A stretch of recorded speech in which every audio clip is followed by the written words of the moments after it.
السلام عليكم ورحمة الله، عاملين ايه؟ وحشني جدا جدا. رأيكم بقى؟ عملنا بقى شوية زبادي طعمهم تحفة جدا جدا، وكمان مش مكلفين على فكرة. يعني لو عملتيه في البيت هيوفر معاكي كتير قوي قوي، وخاصة لو عملتيه في علب الزبادي اللي انت بتجيبيها من بره، العلبة تقريبا ب5 جنيه. شوفي بقى هيفرط معاكي وهيعمل معاكي كام علبة زبادي. انا عملتهم في الفخار لان كده ده اللي كان متاح عندي. تمام.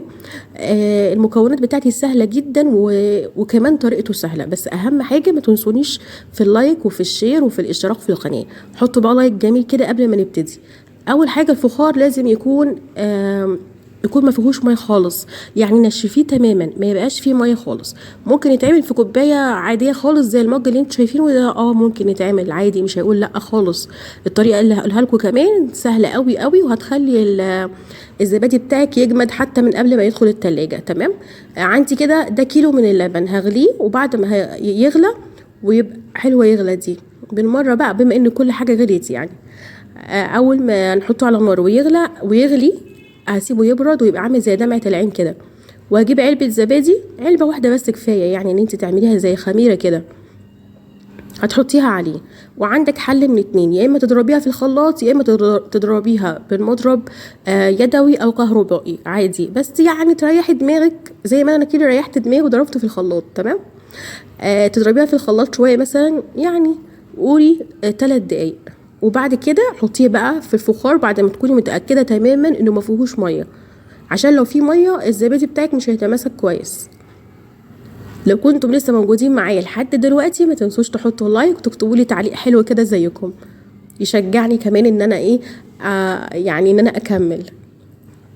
زي ما قلت لكم علبة الزبادي دلوقتي بقت ب5 جنيه. شوفي هتعملي كام علبة.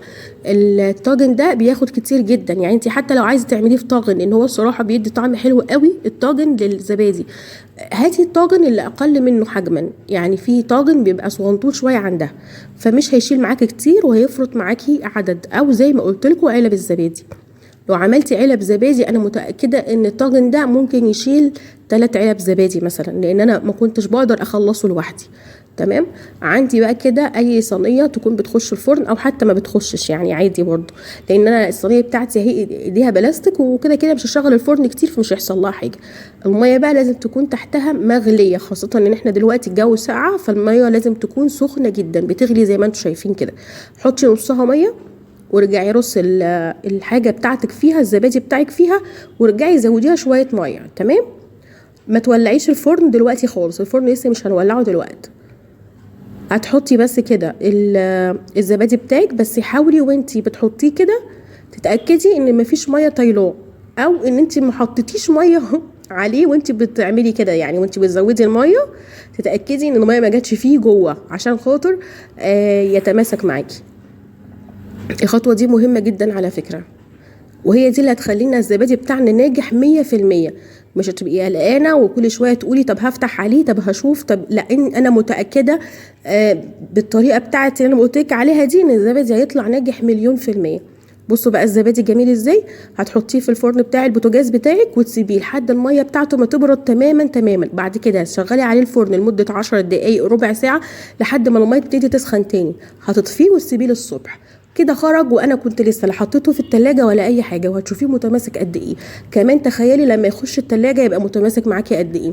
عايزه بقى تعملي اي طعم باي طعم، مثلا فراوله او كده، لما تغلي اللبن حطي الطعم فيه وهيجمد معاكي وهيبقى زي الفل ويديك الطعم اللي انت عايزاه كمان. شايفين متماسك ازاي وانا لسه ما دخلتوش التلاجة كمان. غير بقى طعم الفخار حاجه كده جميله. رمضان جاي، كل سنه وانتم طيبين، واكيد هنحتاج الزبادي في البيت، وزي ما قلت لكم لو عملتيه في البيت هيبقى اوفر كتير جدا. علبه الزبادي تخطط ال5 جنيه. والسلام عليكم ورحمه الله وبركاته.